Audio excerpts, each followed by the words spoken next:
Hervé, nous arrivons à la fin de cette semaine de mission.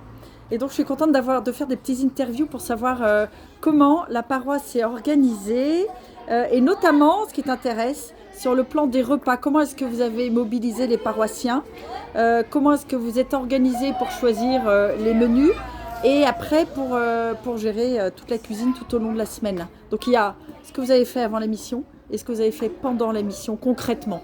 Alors, le point de départ, c'est donc Jean-Baptiste fin juillet qui me demande si je veux participer à la logistique des repas. Je dis tout de suite oui, tout de suite je me rends compte qu'il faut trouver de l'aide. Donc j'ai choisi 2 mères de famille nombreuses, voire très nombreuses, qui ont l'habitude de gérer les stocks pour des familles nombreuses. Ça c'est le point de départ.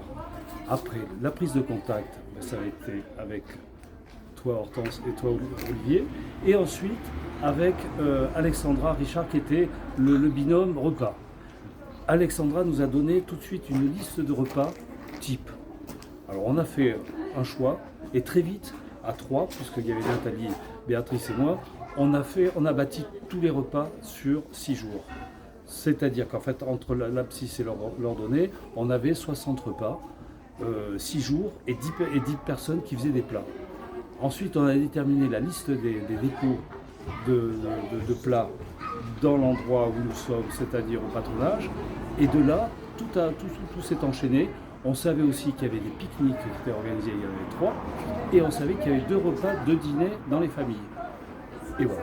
Il y avait des barquettes aussi, un système de barquettes en aluminium. C'est ça. Alors, effectivement, ce que l'on a fait, on a eu l'idée de prévoir pour avoir des portions type. C'était des portions de 6 personnes. Donc, des barquettes qui étaient appropriées, soit un plat en sauce avec du riz, soit des tartes salées, soit des cakes ou des quiches.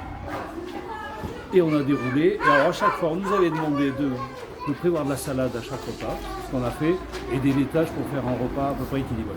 Et salade dans laquelle vous n'avez pas mis de vinaigrette pour que si jamais il en restait, Exactement. elle puisse être réutilisée le lendemain. Alors le principe, on faisait des grands saladiers, s'il en restait, ça repartait au réfrigérateur, et effectivement, à côté des bouteilles de vinaigrette qui étaient déjà mélangées. Donc chacun faisait sa salade lui-même.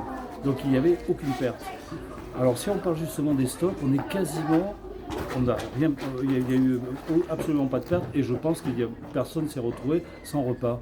Donc là on a eu de la chance, mais ça je crois que c'est l'expérience de ces mères de famille nombreuses, voire très nombreuses, qui savent un petit peu ou même qui savent très bien faire.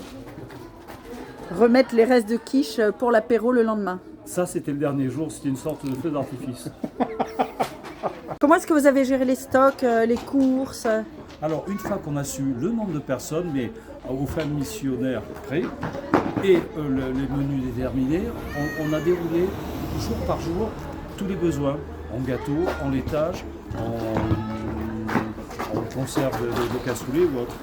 Donc en fonction de ça, on est allé dans une grande surface avec des prix raisonnables, et donc ça nous a permis comme ça d'établir les repas et un budget. Ce qui fait qu'on savait déjà, nous, quasiment à l'euro près, ce que ça coûtait.